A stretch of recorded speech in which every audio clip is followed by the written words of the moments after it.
हाय दोस्तों, मेरा नाम अवधेश और सुनाते हैं आपको एक छोटी सी कहानी। कहानी कुछ यूँ है कि एक ब्राह्मण परिवार था गांव में।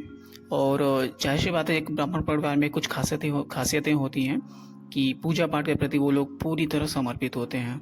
तो वैसे ही थे हमारे पंडित जी। कुछ भी होता था, चाहे शुभ काम हो या फिर कुछ अच्छा काम हो, तो सबसे पहले वो भगवान जी को याद करते थे, पूजा पाठ करते थे, फिर जाकर के वो बाकी के जो काम है उसको संपन्न करते थे। इवन भोजन भी, जब भी घर में भोजन बनता था के तौर पे भगवान जी को वो भोग लगाते थे।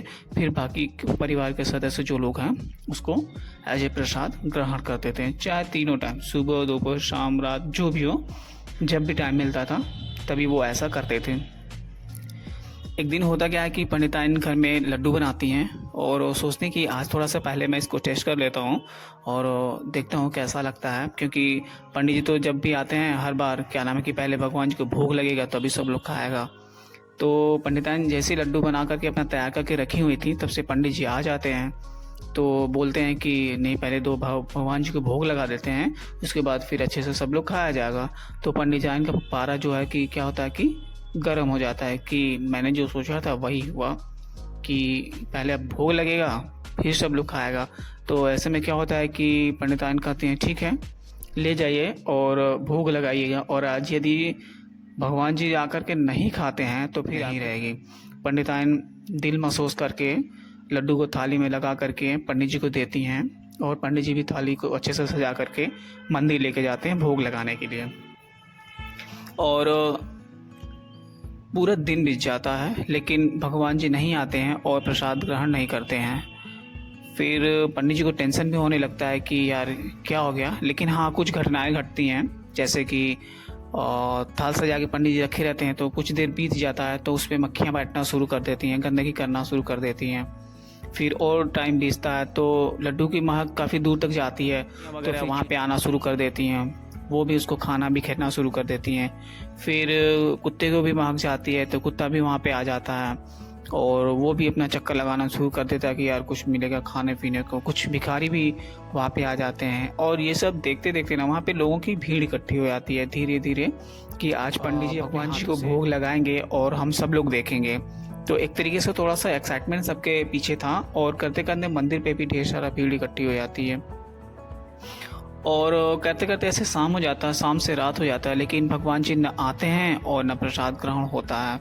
फिर क्या होता है कि पंडित जी थक हार करके, आस्था जो है उनकी पूरी तरह से डगमगा जाती है कि अब बेइज्जती और बदनामी के कुछ नहीं मिलेगा। फिर पंडित जी क्या करते हैं, वो थाली उठाते हैं और गुस्से में मंदिर के बाहर उसको बिखेर देते हैं और फिर इसके बाद घर चले जाते हैं। घर जाते हैं, पंडिताइन तो पहले से सज सवर के तैयार थे कि आज पंडित जी आएंगे, उनका मैं बजाऊंगी खूब जम के। और वैसे ही होता, कब खूब खरी खोटी पंडिताइन उनको सुनाती हैं और फिर पंडिताइन अलग कमरे में, पंडित जी अलग कमरे में सो जाते हैं। और जैसी मध्य रात्रि होती है, एक खूबसूरत सा सपना पंडित जी के सब आता है। सपने में सामने खड़ी है, वो कोई और नहीं भगवान जी ही थे। तो पंडित जी तो ऐसे क्रुद्ध हो गए थे कि पूरा दिन बिता लिए और अब आए हैं दर्शन देने। पंडित जी पूछते हैं कि मैंने आपका दिन भर इंतजार किया, मैंने आपसे इतना प्रेम करता हूँ, पूजा पाठ करता हूँ, लेकिन फिर भी आप नहीं आते हो। भगवान जी कहते हैं सुनो, अब तुमने बोल लिया ना, मैं आया था लेकिन तुमने ध्यान ही नहीं दिया था। जो मक्खी के रूप में आया था तुमने भगा दिया मुझे, फिर चींटी बन के आया फिर तुमने भगा दिया, फिर मैं कुत्ता बन के आया फिर तुमने भगा दिया, फिर भंगा के रूप में आया फिर तुमने भगा दिया।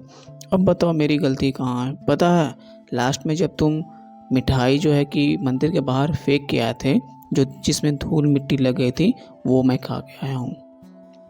इतना सुनते ही पंडित जी की आंखों में आंसू आ गया और दंडवत प्रणाम किए प्रभु के सामने और बोले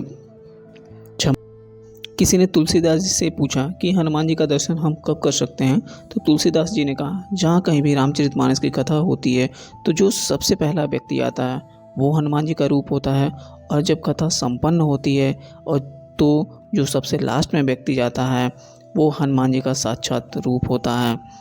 तो कहने का तात्पर्य यह है कि आपके हृदय में यदि भगवान के प्रति अगाढ़ आस्था है, अगाढ़ प्रेम है, तो निश्चित तौर पे भगवान जी आपका साथ देंगे। दोस्तों, ये वीडियो आपको अच्छा लगेगा तो इसको लाइक करिएगा, शेयर करिएगा और सब्सक्राइब करिएगा। Thank you.